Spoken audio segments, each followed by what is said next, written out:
Mi nombre es Juan José Narváez Bautista, estudiante de la Universidad Vasconcelos en la maestría en Derecho Civil y Familiar, impartida por el doctor Marcos Marcelino Ruiz Molina, de la asignatura Teoría General del Proceso.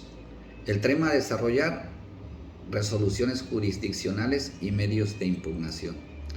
Las resoluciones judiciales son los actos procesales por medio de los cuales el órgano jurisdiccional decide sobre las peticiones y demás actos de las partes y los otros participantes. Bien, la resolución judicial más importante en el proceso es la sentencia, en la que el juzgador decide sobre el litigio sometido a proceso. Pero el juzgador también emite resoluciones judiciales no solo cuando dicta la sentencia, sino cuando provee sobre los diversos actos procesales de las partes y los demás participantes. A esta segunda clase de resoluciones se les suele denominar autos.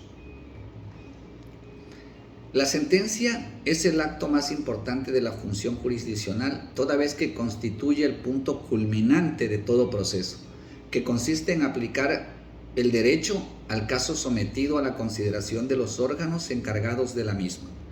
Es la decisión que corresponde en la relación procesal y constituye el resultado entre la acción intentada que dará satisfacción, en su caso, a la pretensión del juicio. Se puede entender entonces como la resolución final que dicta una autoridad jurisdiccional competente sobre el conflicto sometido a su conocimiento, en el que al aplicar una ley sustantiva decide el fondo del asunto, ya sea absolviéndolo o condenándolo, declarándolo o constituyéndolo un derecho a favor de una de las partes. Las sentencias se clasifican de diferente forma. Por su función, suelen clasificarse en interlocutorias, que son aquellas que resuelven un incidente planteado en el juicio o una acción accesoria.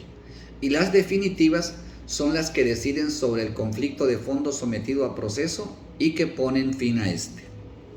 Existen diversa clasificación de sentencias. Aquellas, de acuerdo a su naturaleza, pueden clasificarse en declarativas, en consecutivas, de condena. Por el resultado pueden clasificarse como estimatorias y desestimatorias. Por su impugnabilidad, es decir, que puedan ser materia de impugnación, se pueden tildar de definitiva o ejecutoria si es susceptible de modificarse o revocarse por algún medio ordinario de impugnación. Aquí aplica el caso para la materia mercantil, que por su cuantía algunas causan categoría de cosa juzgada sin necesidad de previo pronunciamiento. En razón del tribunal, aquellas sentencias son aquellas que pueden establecerse entre sentencias de primera y segunda instancia. Y finalmente, la clasificación de las sentencias por los efectos. Estas pueden ser constitutivas, declarativas, absolutorias o condenatorias. En cuanto al contenido formal que deben de revestir las sentencias y que se refiere en cuanto a su estructura, se encuentran relacionadas algunas formalidades en el documento. A saber, por mencionar algunas, deben de estar redactadas en español, contener el lugar y fecha en que se dictó, estar autorizada por los jueces o magistrados y por los secretarios con firma entera. Las fechas y cantidades se deben escribir con letra y no se emplearán abreviaturas, ni se reparan las frases equivocadas. Se deben de aclarar, sobre las que solo se pondrá una línea delgada que permita la lectura, salvándose el final del documento con toda precisión el error cometido. Los requisitos sustanciales en una sentencia pueden resumirse de la siguiente manera: deben de ser claras, precisas y congruentes con las demandas, las contestaciones y con las demás pretensiones deducidas oportunamente en el juicio, condenando o absolviendo al demandado. Además, en las sentencias, el juez debe de pronunciarse sobre todos los puntos litigiosos que haya sido objeto del debate. Basta con que el juez apoye sus puntos resolutivos en preceptos legales o principios jurídicos de acuerdo al artículo 14 constitucional.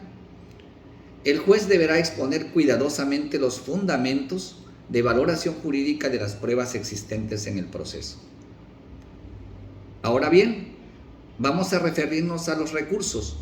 Los recursos son aquellos medios que puede hacer valer a las partes como actos de impugnación donde combaten la validez o la legalidad de los actos u omisiones del órgano jurisdiccional en sus resoluciones, con la finalidad que se determine la nulidad, revocación, modificación de los actos impugnados o se ordene la realización de los actos omitidos. Los recursos pueden variar de acuerdo a cada legislación y a la materia. Los más comunes son el recurso de apelación, revocación y queja. Los no tan comunes podemos decir la reconsideración y la revisión de oficio.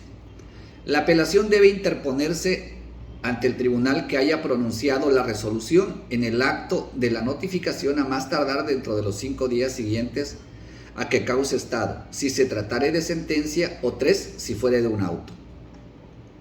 La revocación es el recurso como medio idóneo y eficaz para examinar la irregularidad de la inadmisión del recurso de apelación interpuesto contra un auto o resolución recaída en un juicio civil.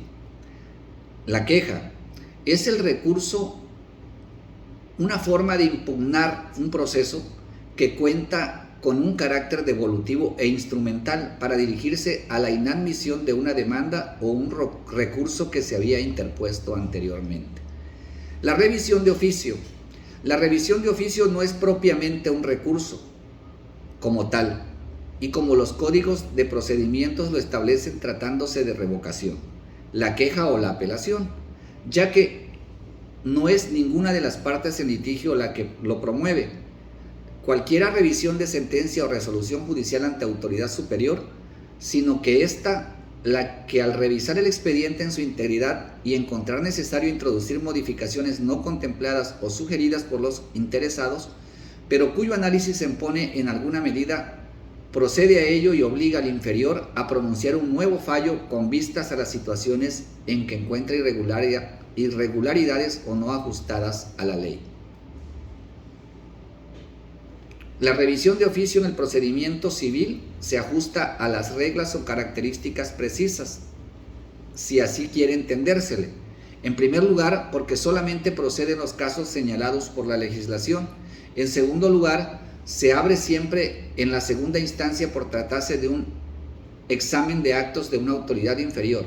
Y en tercer lugar, su tramitación procesal se hace de forma establecida para la apelación ordinaria, en lo que resulte aplicable, en cuanto el objeto es que el Tribunal Superior proceda a la modificación de lo actuado en primera instancia, haciéndolo saber así a las partes sin que éstas puedan presentar alguna objeción.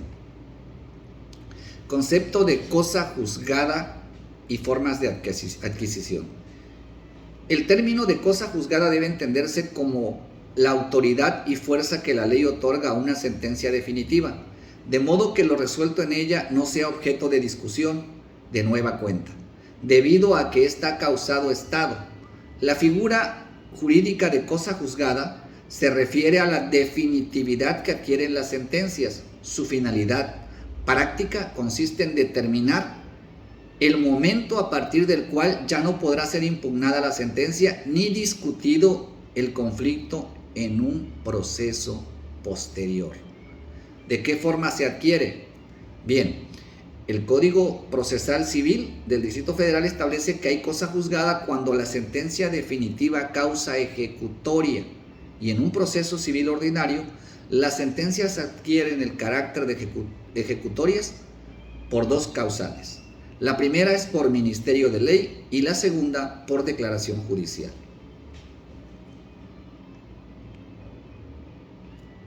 En conclusión, para que en un proceso ulterior la parte interesada pueda impedir, mediante la excepción de cosa juzgada, que el juzgador conozca y resuelva un litigio que ya fue resuelto mediante una sentencia firme, debe demostrar que entre el litigio resuelto y el que se plantea, en el nuevo proceso existen 3 características. Una, que coincidan las partes. 2, el objeto litigioso y la pretensión. Y 3, la causa de la pretensión. Agradezco la atención y la oportunidad, maestro, de haber desarrollado estos temas de manera sintetizada, y es cuanto quería manifestar.